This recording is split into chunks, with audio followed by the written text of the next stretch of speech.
Hello friends, welcome you all in एकाग्रता। तो आज हम पढ़ने वाले हैं शेड्यूल्स और उसके आज हम ट्रिक देखेंगे। जैसे कि हमने लास्ट लेक्चर में पढ़ा था, हमने different parts of the Indian constitution पढ़े थे और हमने ट्रिक पढ़ी थी। वैसे ही हम इसके अंदर थोड़ी सी ट्रिक लेके आए हैं, टीयर्स ऑफ ओल्ड पीएम। ठीक है, तो एक एक वर्ड से हमारे फर्स्ट टी से फर्स्ट शेड्यूल आएगा, ई से सेकंड शेड्यूल, ऐसे थर्ड फोर्थ फिर ऐसे आ जाएंगे, हमारे टोटल 12 तक आ जाएंगे। ठीक है, तो फर्स्ट हमारा टी से जाता है, हमारा टी से रिलेट करते हैं हम हमारा टेरिटोरियल ज्यूरिडिक्शन, जिसके अंदर आता है हमारा list of states and territory. इसके अंदर हमारे जो स्टेट्स की मतलब नाम है जितने भी और टेरिटरीज के नाम है, ठीक है, लिस्ट आ जाती है पूरी पूरी किसमें जाती है, हमारी टी से टेरिटरीज में। ठीक है, टेरिटोरियल ज्यूरिडिक्शन में। दूसरा जाता है हमारा इमोल्यूमेंट्स। इमोल्यूमेंट्स बेसिकली हो जाता है हमारा सैलरी किस किस की कितनी है। ठीक है, जितने भी गवर्नमेंट ऑफिशियल्स हैं उनकी क्या सैलरी है, कितनी सैलरी है और वो कौन कौन से गवर्नमेंट ऑफिशियल्स हैं, यहां देख लेते हैं। पहला प्रेसिडेंट, दूसरा governor of state, speaker and deputy speaker किसके, लोकसभा के, चेयरमैन डेप्यूटी चेयरमैन किसके, राज्यसभा के, speaker deputy speaker of legislative assembly and legislative council, यानी कि स्टेट में हम लेजिस्लेटिव असेंबलीज जो होती है हमारी और लेजिस्लेटिव काउंसिल होती है, उनके स्पीकर और डेप्यूटी स्पीकर हम अच्छे से बाद में बात करेंगे। पर्टिकुलर जो वर्ड मैं बोले जा रहा हूँ क्योंकि ये अलग से ही एक अलग पार्ट है। ठीक है, जज of supreme court and high court के जज की सैलरी बताता है और ऑडिटर जनरल की सैलरी बताता है। मगर इसके अंदर एक चीज क्या ऐड नहीं होती है, इसमें पीएम, प्राइम मिनिस्टर और काउंसिल्स ऑफ मिनिस्टर यानी कि पीएम की जो मंत्री परिषद होती है। ठीक है, ये भी हम पढ़ेंगे प्रॉपर अच्छे से। तो इन दोनों की इसमें सैलरी एडिशन नहीं होती है। ठीक, अब आ जाते हैं हम ए से आ जाता है जो कि थर्ड शेड्यूल में आ जाता है, ओथ एंड अफर्मेशन, शपथ वो इसके प्रकार। जो भी जितने भी ऑफिशियल्स हैं प्रॉपर बनने से पहले, जो पीएम है या सीएम है, जो भी बनने से पहले एक ओथ लेते हैं, शपथ लेते हैं, ये उसके अंदर ये आ जाती है। आर से जो राज्यसभा है, जैसे जिसको हम upper house of the parliament भी कहते हैं, और इसमें allocation of seats, basically Rajya Sabha कितनी सीट्स हैं इसके अंदर वो आ जाती है। और यहाँ पर जो इम्पोर्टेंट है बेसिकली जो प्रॉपर शेड्यूल्स इम्पोर्टेंट किसके लिए, एक शेड्यूल 5 एंड शेड्यूल 6, और इन दोनों को समझने के लिए बहुत ध्यान से समझना क्योंकि यहीं से क्वेश्चन बेसिकली बनता है। ठीक है, तो यहाँ पर जो हम बात कर रहे हैं, पहले एटीएम एंड एम की बात करें। एटीएम पता ही है, एटीएम मशीन नॉर्मल याद करने के लिए है। ठीक है, वो वाली मशीन नहीं बोल रहा हूँ। यहाँ से ए से मतलब है असम, त्रिपुरा, मेघालय, मिजोरम। ठीक है, तो यहाँ पर असम, त्रिपुरा, मेघालय, मिजोरम ये क्या है हमारे, कहीं ना कहीं क्या है, शेड्यूल एरियाज हैं। तो यहाँ पर शेड्यूल एरियाज की बात करिए और कौन से शेड्यूल एरियाज की बात की वो बात करते हैं हम यहाँ।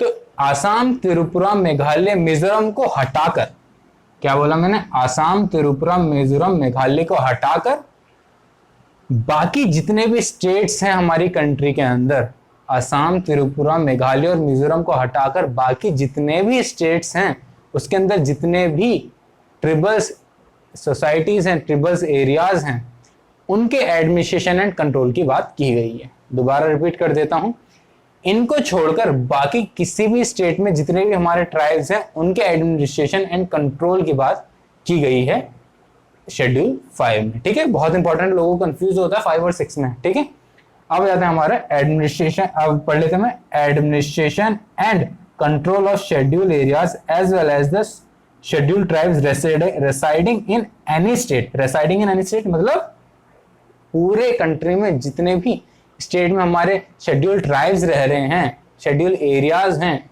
उनको उनके अंदर जितने भी ट्रिबल्स हैं उनके एडमिनिस्ट्रेशन एंड कंट्रोल की बात करिए, एक्सेप्ट एटीएम एंड एम। समझ में आ गया होगा इंग्लिश में। ठीक है, दो तरह की इसलिए समझाता हूं ताकि चीजें बहुत अच्छे से क्लियर हो जाएं और दिमाग में बैठ जाए। ठीक है, आ जाते हैं, मूव करते हैं 6 पे। 6 में क्या बोलते हैं, अब देखो हम इसके अंदर तो हमने इंक्लूड नहीं किया था, अब क्या करेंगे, इसके अंदर ये चीज क्या कर देंगे, इंक्लूड कर देंगे।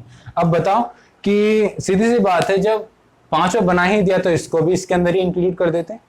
छठा क्यों बनाया भाई, रीजन है, हर एक चीज का एक रीजन होता है। तो वो बेसिकली ये रीजन है कि देखो जो हमारे नॉर्थ ईस्ट है, नॉर्थ ईस्टर्न स्टेट्स हैं, कहीं ना कहीं उनका कल्चर है बहुत डिफरेंट है, ठीक है।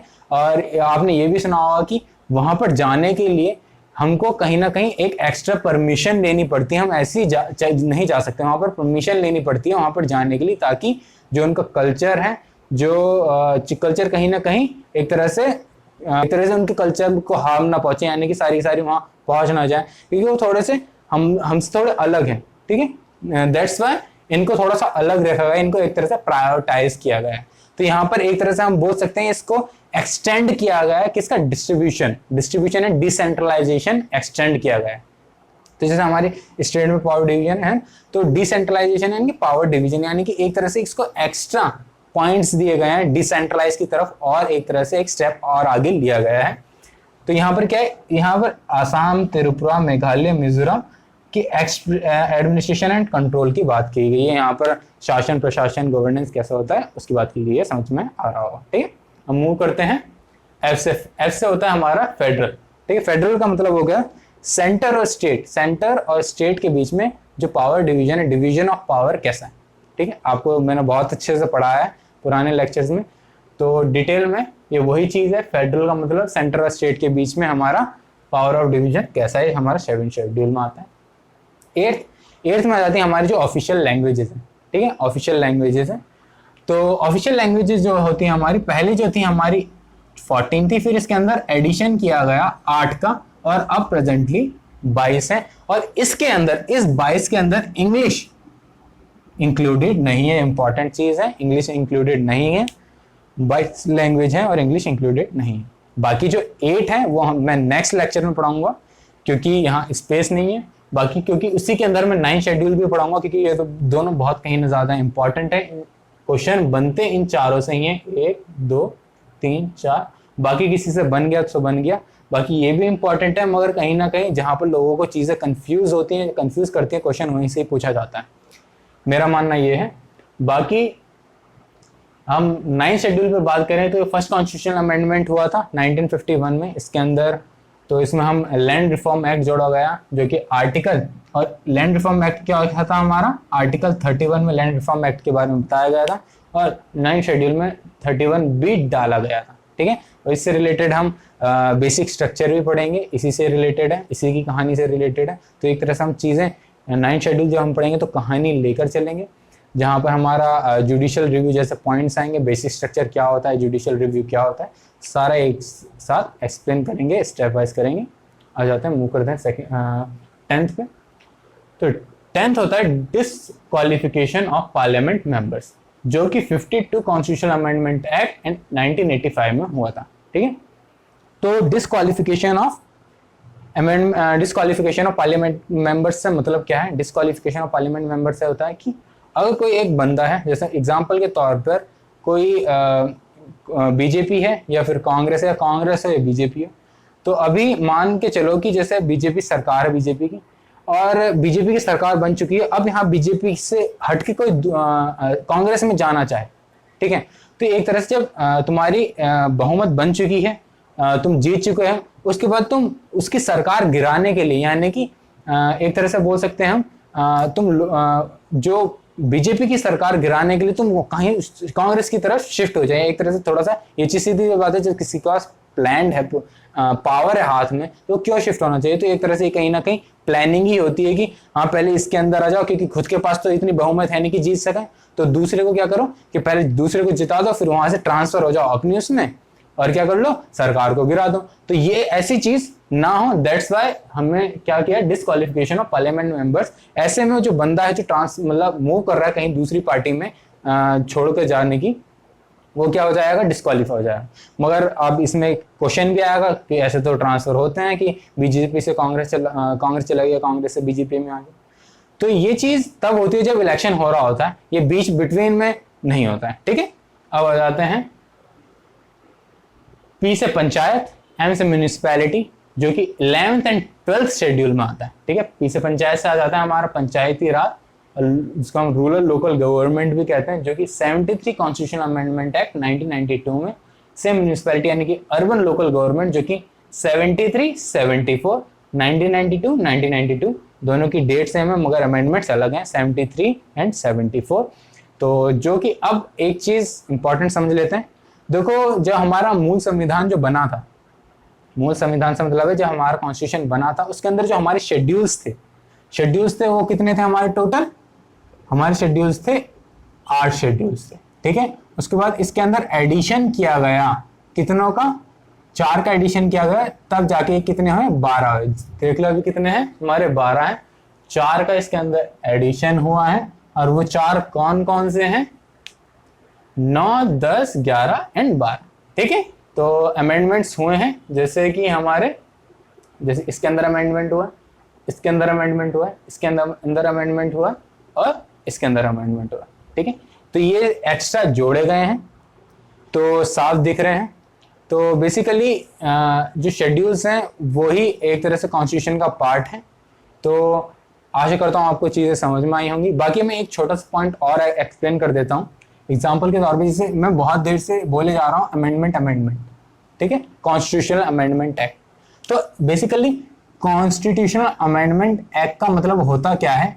शॉर्ट है, शायद आपको कंफ्यूज कर रहा हूँ, नहीं भी कंफ्यूज कर रहा हूँ फिर भी मैं एक्सप्लेन कर देता हूँ।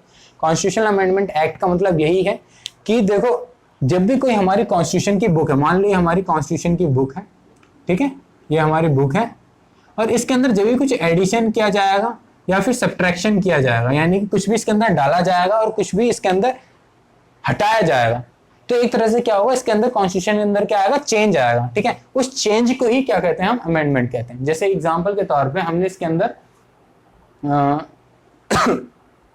लैंड रिफॉर्म एक्ट डाला, फिर पंचायती राज डाला, तो एक तरह से अमेंडमेंट किया, यानी कि चेंज किया, और इसके अंदर एडिशन किया। बाकी हटाने के लिए हम हटाते हैं, उसको भी चेंज कहते हैं, उसको भी एक तरह से हम अमेंडमेंट का नाम देते हैं। तो समझ में आ गया होगा चीजें कैसे चल रही हैं। तो अमेंडमेंट का मतलब क्या होता है, तो आप कंफ्यूज नहीं होंगे कि अमेंडमेंट क्या है, क्या नाम दे दिया। तो चीज़ें ऐसी चलती रहेंगी, ऐसी ट्रिक में लेके आता रहूँगा। तो मिलते हैं, बाकी जो हमारी ऐसी वीडियो सीरीज़ है आशा करता हूँ आपको समझ में आई होंगी, और आपको ऐसी समझाने के लिए मैं हमेशा आगे आपको ऐसी लेक्चर लेके आता रहूँगा। तो ज़्यादा से ज़्यादा इसको शेयर करिए, और अगर आपको समझ में आता है तो एक तरह से मेरे मोटिवेशन के लिए आपको कहीं ना कहीं मुझको कमेंट सेक्शन में ज़रूर बताइए कि आपको समझ में ये आ रहा है या नहीं आ रहा है। बाकी डेफिनेटली जितना मैं कोशिश कर रहा हूँ गारंटी समझ में आ रहा होगा, क्योंकि मैं भी ऐसे ही पढ़ता हूँ और ऐसे ही पढ़ाना मैं भी पसंद करता हूँ, शॉर्ट में और पॉइंट टू पॉइंट क्वेश्चन यहीं से फंसते हैं। तो मिलते हैं नेक्स्ट वीडियो में। Thank you.